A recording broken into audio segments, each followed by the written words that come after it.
Rasulullah itu datang, itu untuk menunjukkan banyak ayat yang disembunyikan. Berarti Rasulullah mampu tidak menunjukkan? Yang dibiarkan juga banyak. Kalau banyak berarti ditunjukkan apa enggak? Quran itu sahru Ramadan alladzi unzila fil Quran hudal linnas wa bayyinatin minal huda wal furqan. Quran itu untuk meneliti standarisasi kitab terdahulu, mana yang masih asli, mana yang tidak asli. Itu standarnya Quran. Kalau cocok dengan Quran itu asli, kalau tidak cocok dengan Quran itu tidak asli. Nah, begitu ditanya mana yang asli, mana yang nggak ada asli, bingung juga. Padahal jawabannya gampang. Yang asli yang sesuai dengan Quran. Kalau Quran saya dianggap palsu, maka kita harus bisa membuktikan bahwa Quranku ini dijanjikan di kitab terdahulu.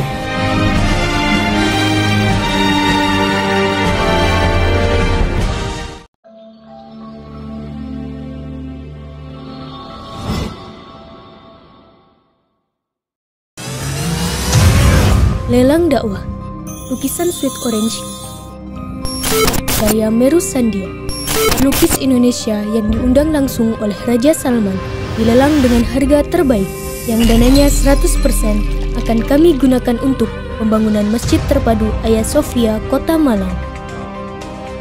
Lukisan Sweet Orange ini dilelang dengan harga 25 juta saja.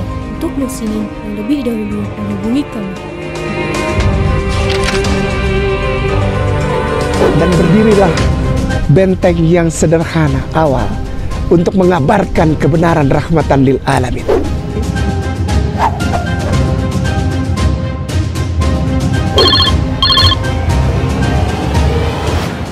Bagaimana? Baca saja ini ya sebagian. Sebenarnya kan nanti kalau mau komplit dari 12 sampai 22, baca saja surat Al-Maidah 13, 14, 15. Tetapi karena mereka melanggar janjinya, kami tutup mereka dan kami jadikan hati mereka keras membatu. Mereka suka merubah perkataan Allah dari tempat-tempatnya, dan mereka sengaja melupakan sebagian dari apa yang mereka telah diperingatkan dengannya. Dan kamu Muhammad senantiasa akan melihat kekhianatan dari mereka, kecuali sedikit di antara mereka yang tidak berkhianat. Maka maafkanlah mereka dan biarkanlah mereka. Sesungguhnya Allah menyukai orang-orang yang berbuat baik. Ya, sudah tahu belum? Perjanjian lama atau perjanjian baru yang dilanggar, sudah tahu belum? Perjanjian Hudaybiyah. Ya, perjanjian lama dan perjanjian baru, Alkitab, Bible. Yang ini di perjanjian yang tidak ditepati mana? Sudah tahu apa belum? Belum. Nah, itu orang Islam itu rukun imannya tidak benar. Iman pada kitab terdahulu ini nggak ngerti. Dan kalau nggak ngerti itu kelimaknya wallahu a'lam bishawab. Itu harus bisa membuktikan. Nanti suatu saat, ada saat-saat tertentu, kira-kira malam apa, kajian, buka Al-Quran, buka Alkitab, bukan sekedar menghafalkan hafalannya, tapi mengerti esensinya. Ini sudah perang global. Kebetulan kalau di Yogyakarta sudah ada. Di Jogja saya pegang di PUTM, Pendidikan Ulama Tarjih Pimpinan Pusat, itu adalah kiriman dari daerah se-Indonesia, tetapi hanya berapa? Di UAD 20 orang, UMY 20 orang, UII itu juga hanya ya sekitar ini. Sedikit aja yang ada. Untuk kita latih untuk membuktikan itu. Nah, berikutnya adalah yang ayat 14, baca artinya. Ini sepintas nanti. Dan di antara orang-orang yang mengatakan kami ini orang Nasrani, kami telah mengambil perjanjian mereka, tetapi mereka melupakan sebagian pesan yang telah diperingatkan kepada mereka. Maka kami timbulkan permusuhan dan kebencian di antara mereka hingga hari kiamat, dan kelak Allah akan memberitakan kepada mereka apa yang telah mereka kerjakan. Jadi Nasrani itu pecah, Katolik itu pastor, suster, Buddha tidak nikah. Ya, kalau Kristen pendeta nikah. Ya. Berikutnya Ortodoks Syria sholat. Berikutnya yang Advent babi haram, darah haram, bangkai haram. Loh, ini harus ngerti. Orang Islam nggak ngerti mana yang Kristen Advent, mana yang Kristen Mormon, mana yang Kristen Ortodoksi Syria, mana yang Kristen Tauhid atau Kristen Unitarian, mana yang Trinitarian, mana. Rata-rata nggak ngerti karena tafsirnya cukup wallahu alam bishawab. Sekarang ada ulama yang mengatakan kita tidak perlu belajar kitab orang lain. Betul. Kita begitu. Belajar Al-Quran saja. Ya, begitu. Nah, itu orang-orang yang menurut Ali Imran 136 sesat sejauh-jauhnya karena tidak iman lagi pada kitab terdahulu.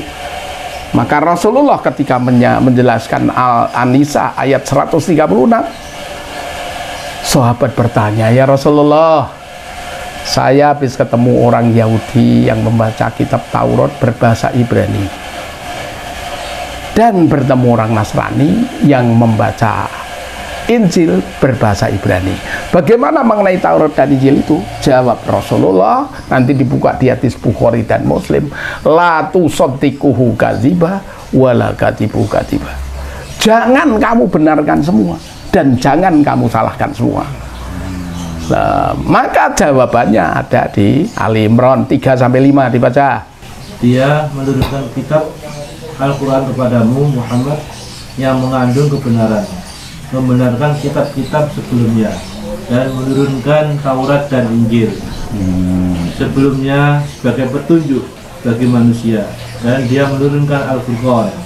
Sungguh orang-orang yang ingkar terhadap ayat-ayat Allah akan memperoleh azab yang berat.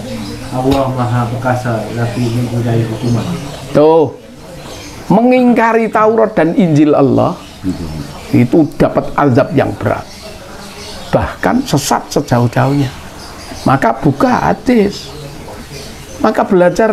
Kalau mau membubarkan tidak mempelajari Injil, itu rukun iman aja tidak lulus. Nah, untuk lulus itu ikuti Rasulullah.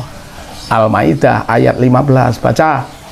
Wahai ahli kitab, sungguh Rasul kami telah datang kepadamu, menjelaskan kepadamu banyak hal dari isi kitab yang kamu sembunyikan, dan banyak pula yang dibiarkannya. Sungguh telah datang kepadamu cahaya dari Allah dan kitab yang menjelaskan. Jadi Rasulullah itu datang menunjukkan banyak dari isi ayat-ayat terdahulu yang disembunyikan, betul? Betul. Dan yang dibiarkan, betul? Lah jenengan ini pengikut Nabi Muhammad sudah bisa menunjukkan yang disembunyikan mana, yang dibiarkan mana, dan jumlahnya banyak. Sudah tahu apa belum? Belum. Nah itulah. Silahkan kader santri spesial nanti dilatih untuk menunjukkan ayat-ayat yang dirubah, ditambah, dikurangi, diganti, disembunyikan, bahkan ditulis dengan tangannya sendiri, diakukan dari Allah. Itu yang mana? Karena menghadapi pemurtadan yang ada, itu adalah harus dengan bukti. Ya, dengan bukti yang nyata, bukan dengan cerita-cerita saja.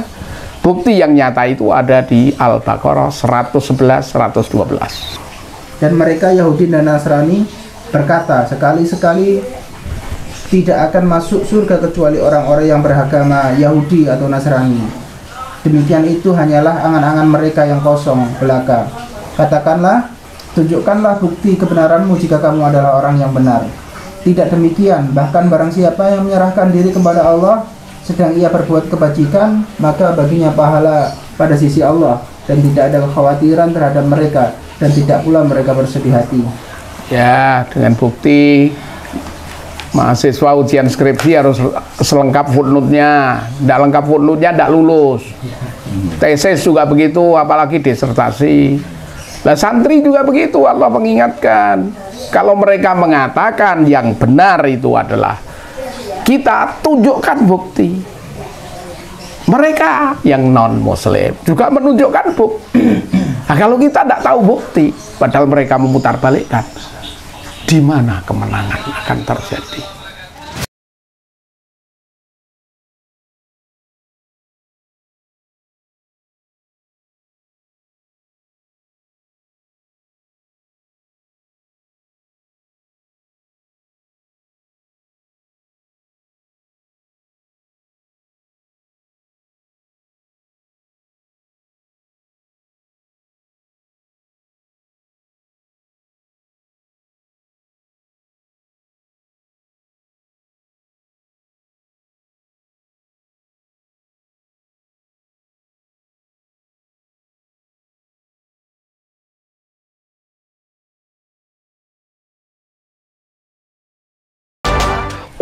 Jangan sampai ini berhenti dari sini. Ini adalah saya sampaikan motivasi yang ada. Nanti untuk selanjutnya bagaimana?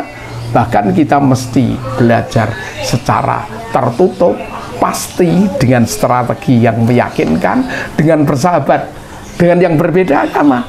Loh, ini saya sampaikan. Khususnya kalau materi kristologi ini tadi bisa nanti secara terpadu. Ya santri hafid Al-Quran dan hafid Alkitab yang dirubah, ditambah, dikurangi, diganti, disembunyikan, dengan lemah lembut ketemu dengan dia, siap dialog ilmiah, ngislamke, tetapi tidak dengan keras, tapi dengan fabima rahmati minallah lintallahum walau kunta. Tapi kajian-kajian kayak gini kok jarang di masjid-masjid kan? Kajian. Lu karena Ustadz banyak yang menentang ngopo kok tidak iman karo kitab luwih dhisik. Quran ki wis sempurna, Injil wis ana sak jerone kok gitu. Itu berpikirnya begitu. Karena ditentang sendiri sama kalangan sendiri karena diperbodoh oleh Seno Gurdunya dan Van der Plas. Akhirnya do ngaji kitab kuning ora usah perlu mempelajari kitab luwih dhisik. Coba Rasulullah itu datang. Itu untuk menunjukkan banyak ayat yang disembunyikan. Berarti Rasulullah mampu tidak menunjukkan? Sangat mampu. Loh, yang dibiarkan juga banyak, betul toh? Yeah. Kalau banyak berarti ditunjukkan apa enggak? Quran itu sahru Ramadan alladzi unzila fil Quran hudal linnas wa bayyinatin minal huda wal furqan. Quran itu untuk meneliti standarisasi kitab terdahulu, mana yang masih asli, mana yang tidak asli. Itu standarnya Quran. Kalau cocok dengan Quran itu asli, kalau tidak cocok dengan Quran itu tidak asli. Tidak asli. Nah, begitu. Tapi berapa umat Islam yang bisa? Nah, begitu ditanya mana yang asli, mana yang nggak ada asli, bingung juga. Loh. Padahal jawabannya gampang. Yang asli yang sesuai dengan Quran. Loh, kalau Quran saya dianggap palsu, maka kita harus bisa membuktikan bahwa Quranku ini dijanjikan di kitab terdahulu. Ya, coba buka surat 7 157.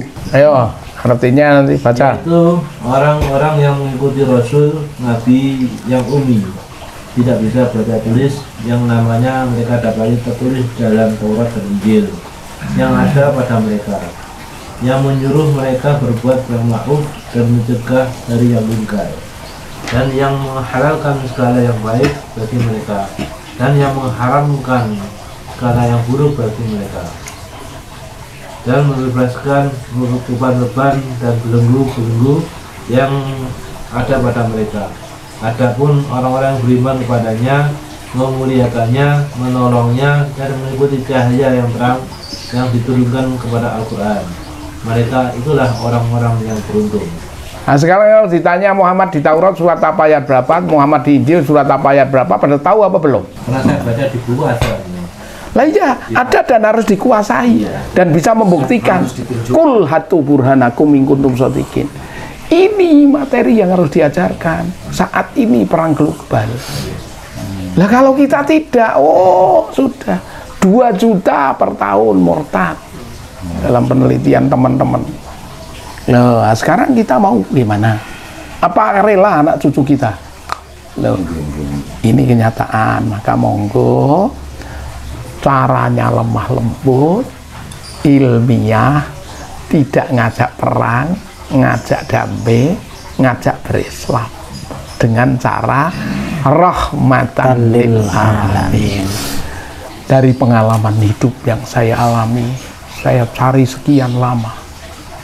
Saya semula beragama Katolik. Saya pelajari dengan sungguh-sungguh. Pimpinan yang melatih saya namanya dulu Pastor Tak Syarikat Yesuit. Itu Laskar Kristus itu namanya Syarikat Yesuit di Katolik.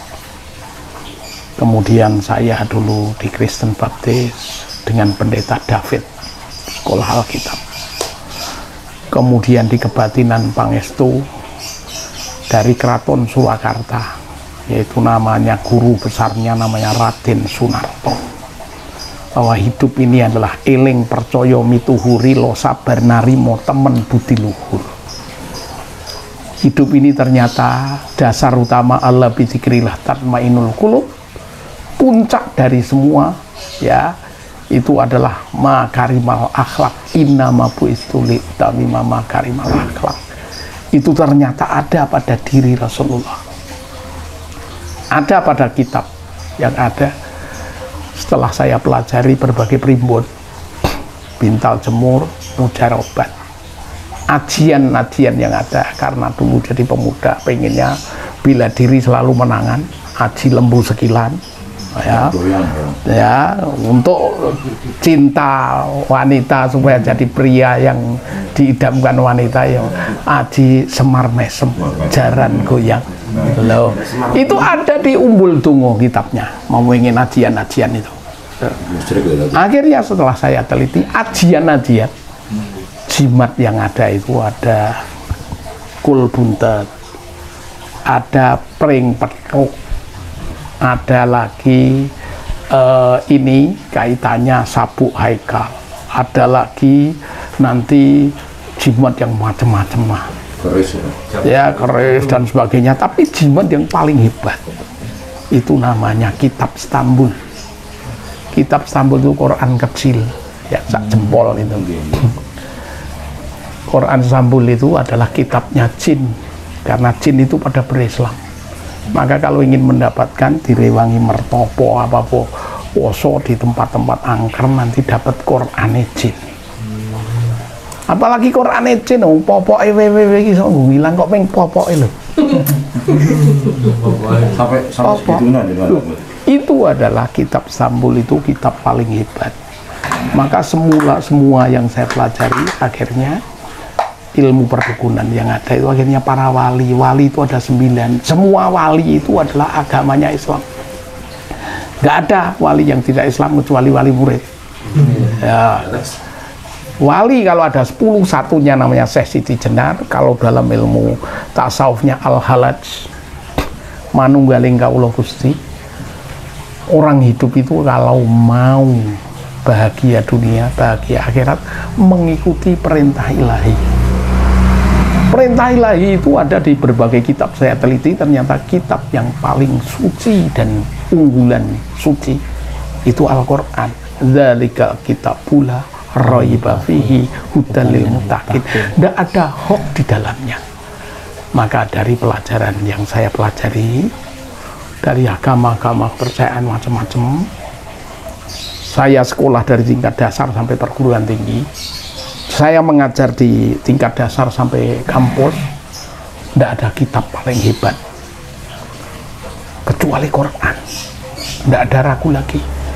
Maka biar profesor, doktor, ahli kayak apa, kalau belum khatam Quran, belum ngerti Quran, itu rugi hidup ini. Mau mencari kitab apalagi yang paling hebat dari semua kitab, yang jika dibacakan maka sungguh kitab itu ya bisa mengguncangkan gunung, bisa membelah bumi, dan bisa membuat orang mati menjadi bisa bicara dan hidup kembali. Itu cuman Quran satu-satunya. Maka hidup ini kalau tidak berpegang pada Quran, rugi serugi-ruginya. Walau gelar dunia didapatkannya, tapi tak menguasai Quran, rugi jadinya. Maka baca yang mantap ini, karena ayat penutup suratnya, surat 13 ayat 31. Dan sekiranya ada suatu bacaan kitab suci yang dengan bacaan itu gunung-gunung dapat digoncangkan, atau bumi jadi terbelah, atau oleh karenanya orang-orang yang sudah mati dapat berbicara, tentu Al-Quran itulah dia. Sebenarnya segala urusan itu adalah kepunyaan Allah. Maka tidakkah orang-orang yang beriman itu mengetahui bahwa seandainya Allah menghendaki semua manusia beriman, tentu Allah memberi petunjuk kepada manusia semua. Dan orang-orang yang kafir senantiasa ditimpa bencana disebabkan perbuatan mereka sendiri, atau bencana itu terjadi dekat tempat kediaman mereka, sehingga datanglah janji Allah. Sesungguhnya Allah tidak menyalahi janji. Jadi kalau menunggu janji janji yang tidak pernah diingkari dan pasti jadi, itu janji Allah. Janji suami, janji istri, janji pejabat, banyak yang prank ya. Maka janji yang pasti itu janji Allah. Janji Allah. Janji Allah itu apa? Di Quran. La tukhliful mi'ad. Ya, maka kita semua jelas. Maka motivasi nomor 1, silakan cari gelar sedunia kalau perlu. Silakan pelajari semua buku di dunia. Silakan buka internet, YouTube dan sebagainya. Tapi selagi kita belum memahami Quran, rugi jahiliyah. Oleh karena itu pesan saya pasti, mari, tak ada hari, tak ada waktu, kecuali waktu terbaik kita, waktu beruntung kita adalah pergi belajar Quran dan pergi mengajar Quran. Dan jenengan-jenengan sebagai pejuang buat populasi-populasi yang bisa diajar Quran dan nanti jadi kader mengajar Quran, melebihi semua perdagangan, melebihi semua daya usaha. Gimana? Kopinya Nah, ini kopi oleh-oleh dari Sumatera. Alhamdulillah, matur nuwun sangat Ustaz. Ya, Kami rombongan dari ya. Alhamdulillah. Mualaf Center Ayah Sofia, mohon maaf sebesar-besarnya Ya. jika kedatangan kami merepotkan Oh, dengan matur nuwun. Assalamualaikum warahmatullahi Assalamualaikum warahmatullahi wabarakatuh.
Memandang wajahmu yang ayu.